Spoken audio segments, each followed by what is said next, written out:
Menonton, mendukung, dan merayakan dengan pesan-pesan saya. Yang pertama, jaga keselamatan, tentunya ini sangat penting. Dan kemudian yang kedua, jangan merugikan atau mengganggu orang lain. Dan yang ketiga, jangan merusak apa yang sudah ada di Kota Bandung dan di Jawa Barat ini yang harus kita jaga. Selamat untuk Persib dan terus jaga keamanan Jawa Barat. Persiapan buat hat-trick gimana nih Pak? Ya, kita dua pertandingan terakhir ini sama. Kita akan mengawal terus, ya. Kita menghimbau semuanya supporter untuk menonton dengan sesuatu hal yang baik. Kita fasilitasi nonton bersama. Nanti kalau perlu pawai, kita kawal pawai. Tapi tadi itu 3 pesannya: jaga keselamatan mereka. Kemudian kedua, jangan merugikan, membahayakan orang lain.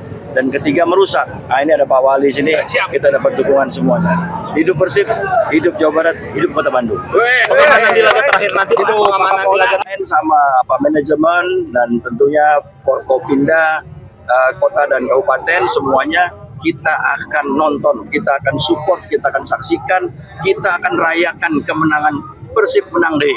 Yes, amin. Itu saja. Ya, himbauannya tetap boleh merayakan gembiraan, jaga keselamatan. Kedua, tidak boleh merugikan orang lain. Dan ketiga, tidak boleh merusak apa yang sudah ada. Ya, hidup Persib. Pengamanan malam ini Pak pasca pertandingan lawan Persib kita amankan dengan kegembiraan. Tentunya beda kegembiraan. Ya, terima kasih semuanya.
menonton, mendukung dan merayakan dengan pesan-pesan saya. Yang pertama, jaga keselamatan, tentunya ini sangat penting, dan kemudian yang kedua, jangan merugikan atau mengganggu orang lain, dan yang ketiga, jangan merusak apa yang sudah ada di Kota Bandung dan di Jawa Barat ini yang harus kita jaga. Selamat untuk Persib dan terus jaga keamanan Jawa Barat.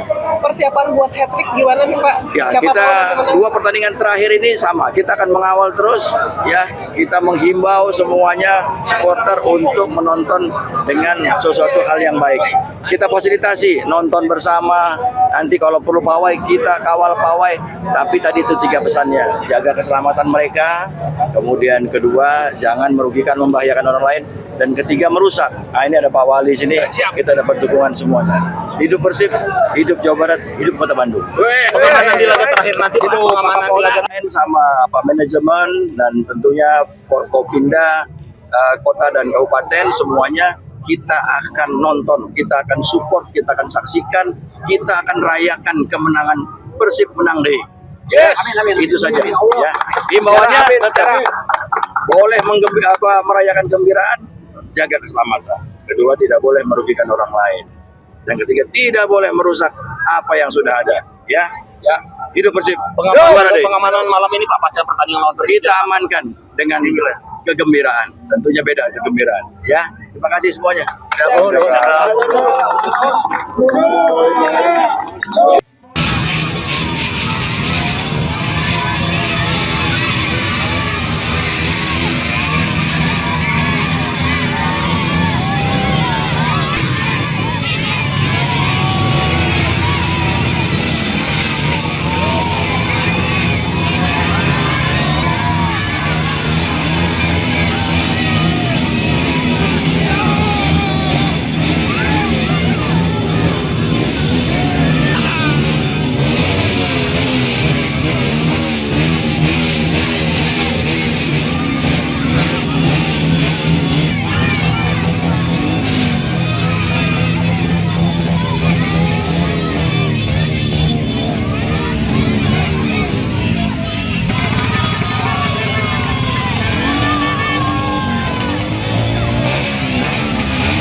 Selamat malam pemirsa, Anda menyaksikan iNews terkini bersama saya Reni Arunsari.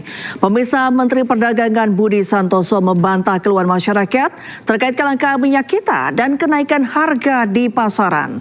Mendak memastikan ketersediaan minyak goreng masih mencukupi.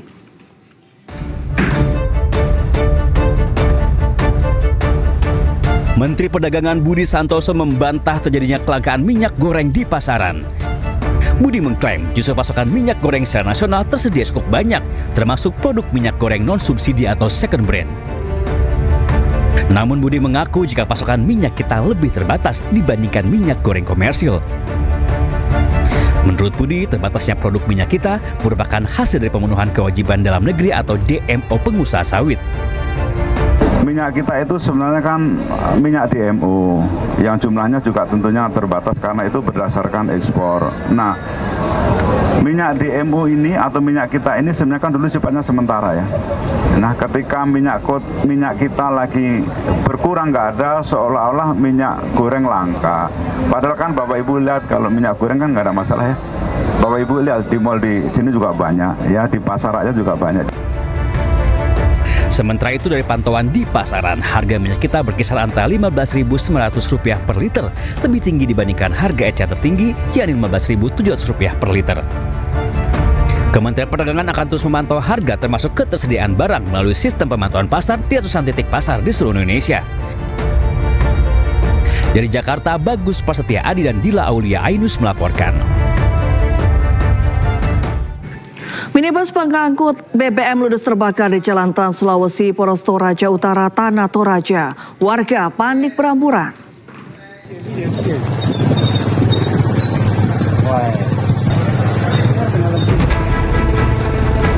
Tiba-tiba saja minibus ini terbakar hebat di depan sebuah kafe di Jalan Lembang Buat Talu Lolo, Toraja Utara, Sulawesi Utara. Api kian berkobar, bahkan terdengar beberapa kali suara ledakan. Warga sekitar dan pengendara yang melintas panik namun tidak bisa berbuat apa-apa. Tak berapa lama, tim pemadam kebakaran tiba. Dengan sigap, mereka langsung berusaha memadamkan api. 3 jam kemudian, api berhasil dipadamkan. Namun apa daya, seluruh badan minibus sudah terbakar hingga hangus. Setelah diselidiki, ternyata minibus membawa solar dan bensin. Tak heran api dengan cepat membesar disertai ledakan. Belum diketahui secara pasti penyebab mobil ini terbakar, namun diduga akibat hubungan arus pendek. Penyebab kebakaran itu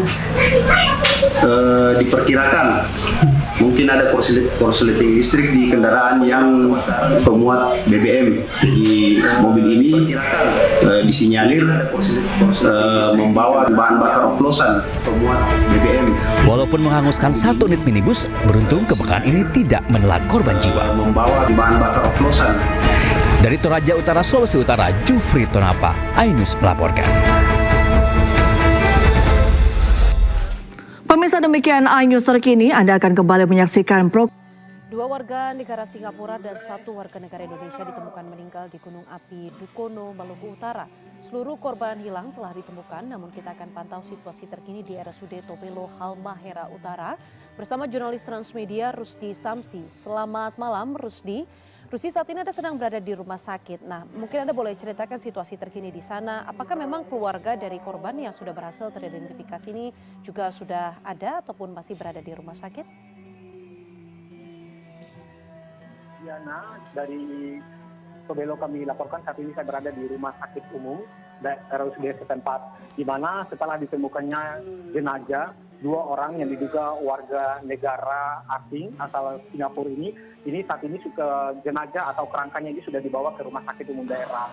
Nah, untuk sementara saat ini tim DCI dari Polda Maluku Utara ini nantinya akan bergerak ke rumah sakit umum daerah nantinya bergabung dengan dokter di rumah sakit ini dan juga perawat. Mereka akan melakukan identifikasi begitu kepada 2 jenazah atau kerangka yang dibawa tadi, Diana. Dan sejauh ini kami belum melihat dari keluarga 2 korban. Tadi kami sempat memantau, ini sama sekali kami belum melihat apakah sudah datang atau belum. Namun kami melihat ada beberapa hari kemarin ini dari perwakilan dari Dubes Singapura untuk Indonesia ini sudah beberapa hari memantau pergerakan untuk pencarian 2 warga mereka begitu, Diana. Dan Diana, kami informasikan pula bahwa sebelumnya tim SAR gabungan ini juga tadi menemukan 2 warga negara asing ini tertimpa material yang cukup tebal, Diana. Kalau kita melihat ini mereka sangat ekstra sekali untuk bagaimana untuk melakukan evakuasi begitu, Diana. Memang tim SAR gabungan ini yang mereka tadi naik tadi memang berapa kali mengalami kendala hujan, cuaca yang kurang bersahabat, kemudian tiba-tiba terjadi erupsi dan beberapa kali mereka kemudian mundur begitu, dan tekad yang kuat dibantu oleh masyarakat Mamuya setempat kemudian tim SAR berhasil melakukan evakuasi 2 warga yang tertimpa material runtuhan abu vulkanis begitu, Diana. Oke, berarti sebenarnya proses evakuasi sempat terkendala. Kita ketahui bersama bahwa beberapa hari lalu tim SAR sudah menyatakan, sudah memetakan begitu ya posisinya, tapi terkendala karena erupsi tadi yang bertubi-tubi masih terus terjadi. Rusdi, tapi kalau bicara soal kronologis, tentu kan sejak 17 April lalu sebenarnya sudah dikeluarkan larangan pendakian bagi mereka yang hendak ke Gunung Api Dukono begitu. Tapi sebenarnya bagaimana cerita yang Anda dengar? Kenapa bisa masih tetap ada pendaki yang naik ke Gunung Api Dukono padahal sebenarnya himbauan ataupun larangan untuk tidak naik gunung itu sudah dikeluarkan sejak April? Baik, Diana, berdasarkan dari pos pengamatan, ini mereka kemudian merekomendasikan kepada pemerintah Kabupaten Halmahera Utara pada tanggal 17 April. Ini sudah larang para pendaki untuk melakukan pendakian di puncak Gunung Dukono. Lagi-lagi, Diana, sejauh ini yang kami melihat bahwa kebanyakan orang yang melakukan traveling untuk naik ke atas puncak ini mereka melalui beberapa jalur yang memang terbuka bebas begitu tanpa adanya laporan dari pemerintah daerah. Terus kemudian mereka juga tidak verifikasi informasi dari pos pengamatan. Ini mereka kalau dibilang lalai sih ya, Diana, karena mereka sama sekali ini dibenarkan oleh Kepala Pos Pengamatan Dukono itu sendiri, Bambang Sugiono, mengatakan bahwa sejauh ini mereka belum mendapatkan adanya orang-orang yang mendaki ke Gunung Dukono ini. Mereka sama sekali tidak, misalnya mampir ke kantor dan kantor pos pengamatan Gunung Dukono menanyakan situasi atau kondisi gunung tersebut. Ini sama sekali mereka tidak lalui Diana, sehingga mereka bergerak dengan secara sendirian. Ada juga yang guide-guide yang lokal juga, dan sejauh ini Diana ada tadi keterangan ya disampaikan oleh Kapolres Halmahera Utara begitu, bahwa sudah ada 6 saksi yang sudah diperiksa sejauh ini. Nah, untuk 2 orang yang sebagai pemilik travel ya, atau dan juga guide ini mereka sudah diperiksa dan masih sebatas saksi gitu, belum ditahan. Namun mereka ini sudah bisa keluar dari Kabupaten Halmahera Utara begitu, Diana. Oke, berarti pendisiplinan begitu ya telah ataupun penertiban itu telah dilakukan. Tapi sampai sekarang, Rusdi, ini kan erupsi masih terus terjadi. Bagaimana imbauan kepada masyarakat sekitar? Baik, Diana, benar sekali. Erupsi yang tercatat hingga sejak ini yang paling terbesar berdasarkan data dari BPMBG, ini tercatat ada 42 erupsi yang sangat besar. Nah, erupsi yang kecil itu sekitar 92 erupsi. Dan aktivitas, kalau kita melihat ini, masyarakat di Kabupaten Halmahera Utara ini sejauh ini masih aman begitu, karena memang erupsi yang terjadi pada Jumat kemarin itu, ini memang kalau kita lihat ini debunya luar biasa. Namun lagi-lagi Diana, hujan di Kabupaten Halmahera Utara ini cukup tinggi, sehingga abu itu tepat sekali dibersihkan. Aktivitas warga juga sampai sekarang juga seperti biasa begitu, Diana. Baik, terima kasih atas laporan terkini dan analisa lengkap Anda dari RSUD Tobelo Halmahera Utara. Ada jurnalis Transmedia Rusdi Samsi melaporkan. Terima kasih.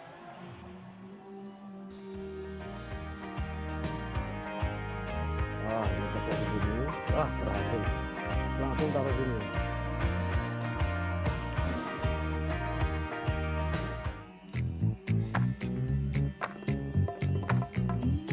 Salah satu potensi kuliner yang sudah cukup lama dan memiliki penggemar cukup banyak di Kabupaten Karanganyar, Jawa Tengah adalah ayam panggang.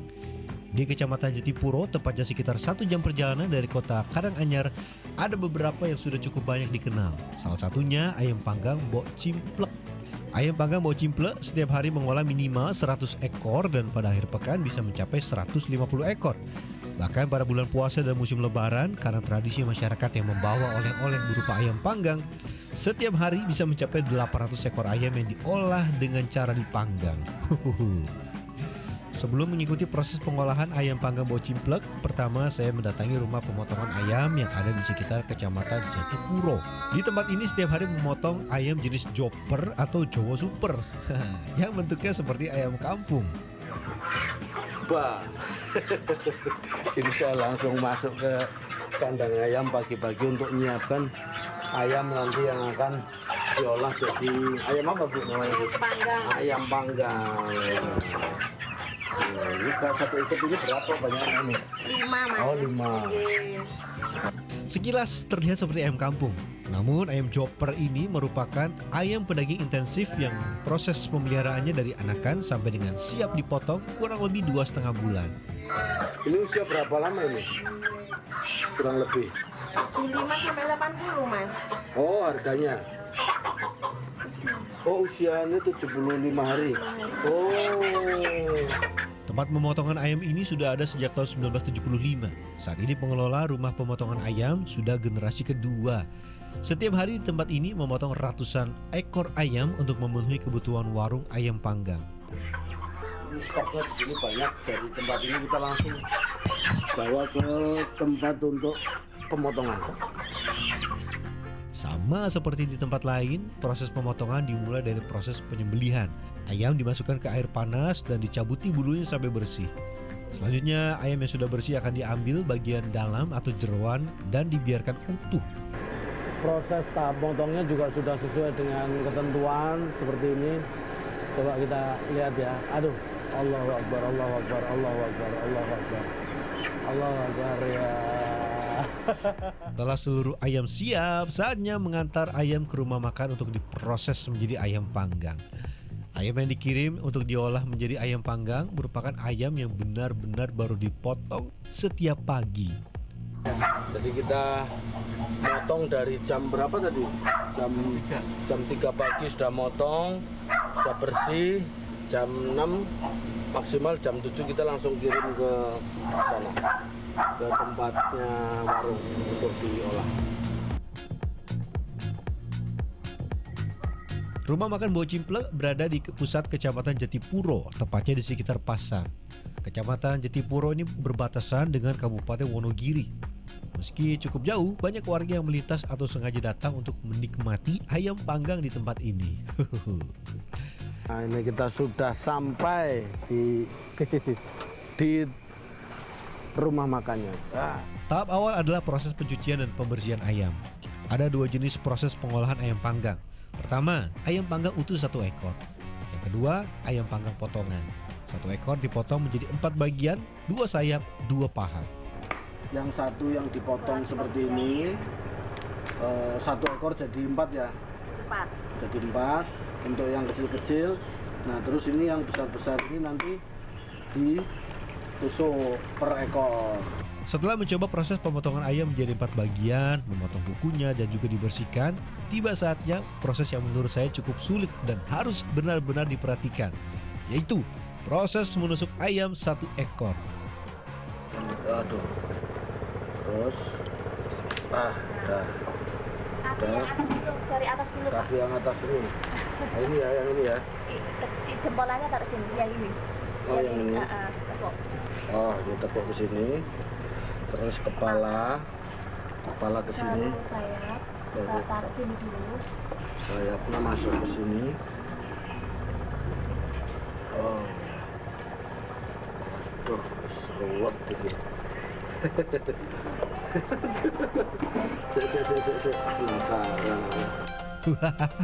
Cukup rumit ya memang untuk tahap yang satu ini. Harus detail menusuk 1 ekor menjadi ayam panggang, karena harus melipat bagian paha dan sayap. Ada teknik khususnya loh. Tahap selanjutnya tinggal masuk ke proses memanggang. Untuk membuat ayam panggang di tempat ini ada 3 tahap. Tahap pertama memanggang awal, kemudian tahap kedua pemberian bumbu, tahap ketiga memanggang atau proses mematangkan. Ini Oh, langsung dimasukin. langsung taruh sini. Tapi kalau yang potongan bisa muat banyak ya. Oh iya, proses pemanggangan menggunakan kuali tanah liat ini harus benar-benar diperhatikan ya. Jangan sampai terlalu gosong. Proses memanggang seperti ini, ayam tidak langsung terkena bara api, melainkan hawa panas yang ditimbulkan dari kuali. Jadi si ayamnya itu nggak kena langsung ini ya, nggak kena langsung bara api ataupun kena apinya, cuma kena hawa panasnya saja. Bagi yang sudah terbiasa, mungkin sudah bisa memprediksi kapan matang dan harus dibalik. Tapi untuk pemula seperti saya, waduh, ini harus dicek terus apakah sudah matang, menguning apa belum. Ayam yang sudah mulai menguning, tandanya sudah matang bagian dalamnya, tinggal dibalik.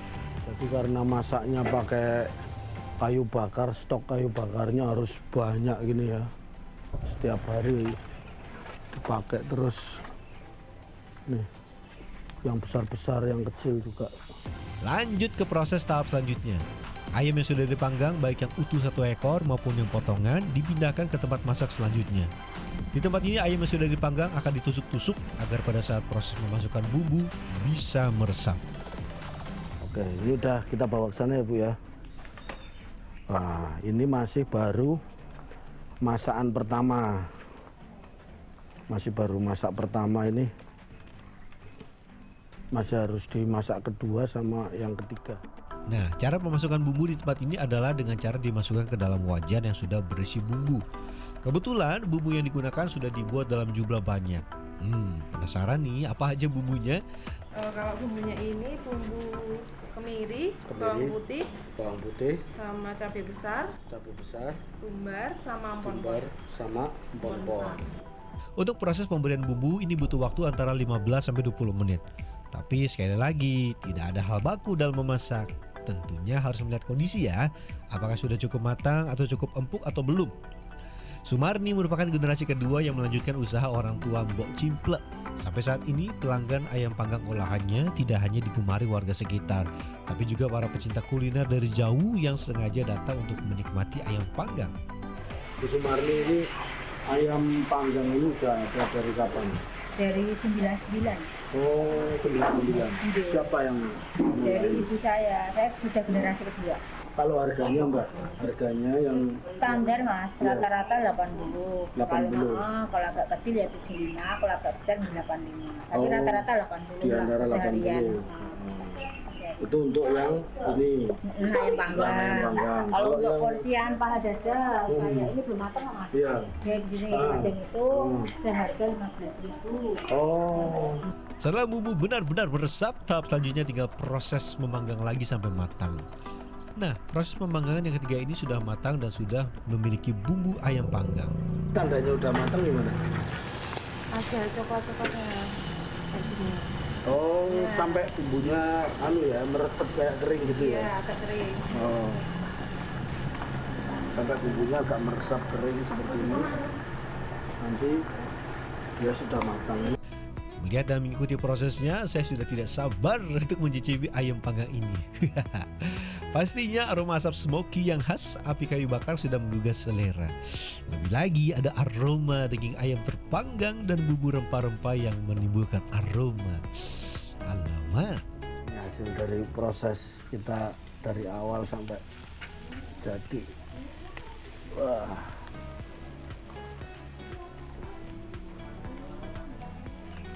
Wah, ini masih panas.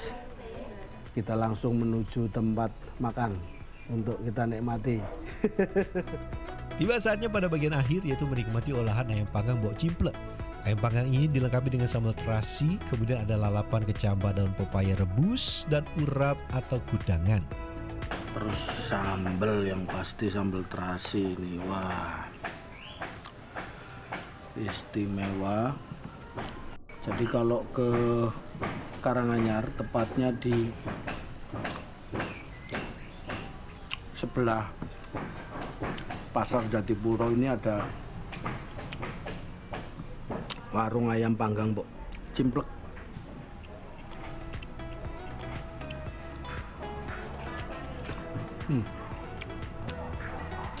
Nasinya panas, sambelnya terasinya terasa banget, sama gudangannya ini benar-benar enak dan sedap.